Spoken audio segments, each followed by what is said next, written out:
Next, we welcome a familiar face returning for his third TED Talk. At 13, he hails from Scotland and is a student who embodies academic excellence and a love for storytelling. When he's not reading Lord of the Rings, competing in the UK Maths Challenge, or playing piano, he reflects deeply on the world and how we communicate. Tonight, he invites us to think beyond the obvious and challenge what we assume to be true. Please welcome to the stage, Liam McGregor. When I first heard that the theme for this TEDx event was beyond the surface, I thought what in my life seems simple on the outside, but holds deeper meaning beneath. The answer came quickly: books. Yes, books.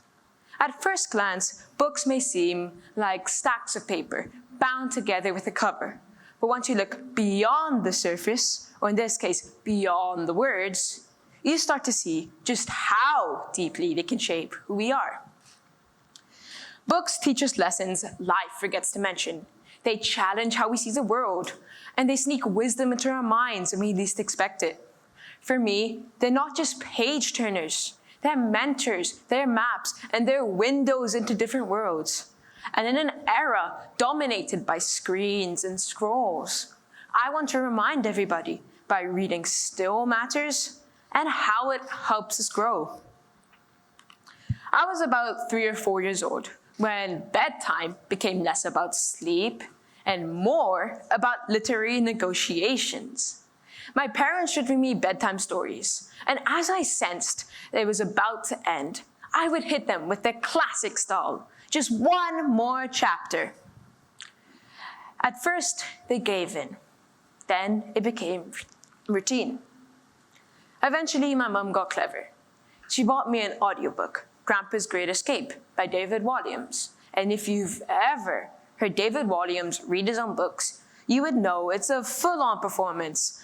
Accents, drama, everything. I was hooked to the first book I ever read. I would follow along my finger, matching his voice to the words on the page. A few chapters in, I started recognizing words of my own. And a few weeks later, I didn't need the audiobook anymore. That was it. I was off, and I've never stopped since. Let me tell you a bit more about Grandpa's Great Escape, because it wasn't just the first book I read by myself. It was the first book that made me cry.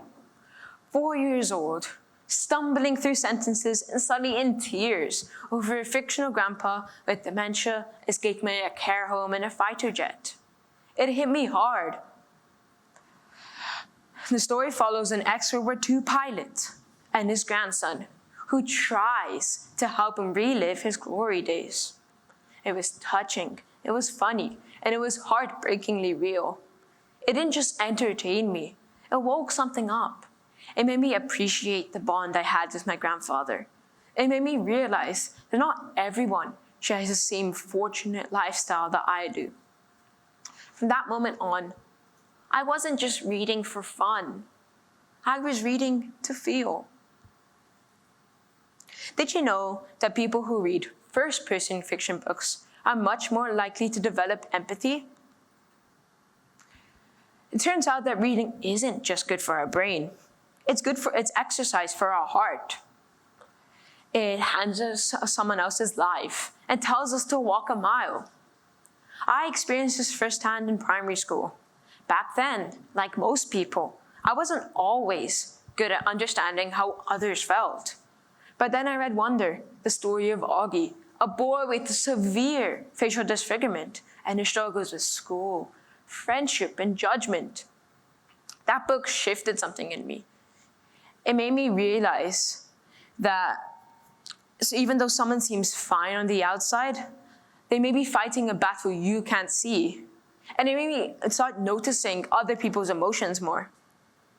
That's the magic of stories. They don't just open books, they open eyes. Take Harry Potter. On the surface, it's about spells and broomsticks. But beyond the surface, it's about loyalty, bravery, and moral choice. It teaches you that not everyone is what they seem. The towering half-giant can be the kindest friend, while a timid professor could be hiding something dark. It teaches you not ever to judge a person or a book by the cover. Or take the Hunger Games, a brutal world where kindness still finds a way. Even in chaos, there's room for compassion, morality, and justice. And the protagonist taught me that even in an unfair world, you still can choose who you become. Of course, not everyone finds reading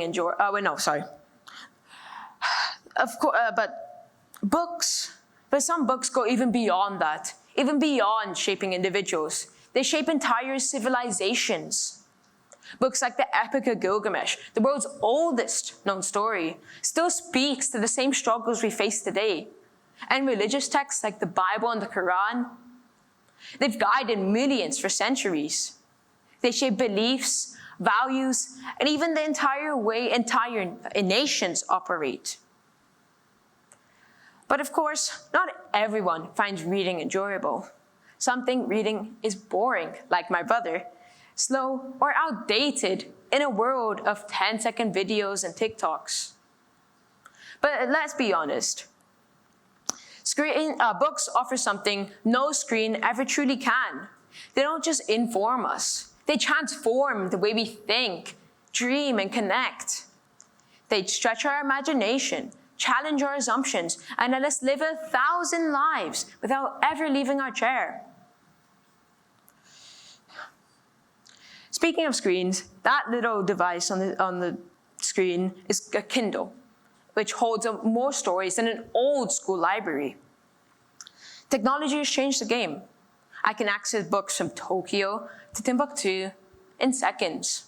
And yes, it may not have the nostalgic smell of an old paperback, but whether it's paper or pixels, a good story is still a good story.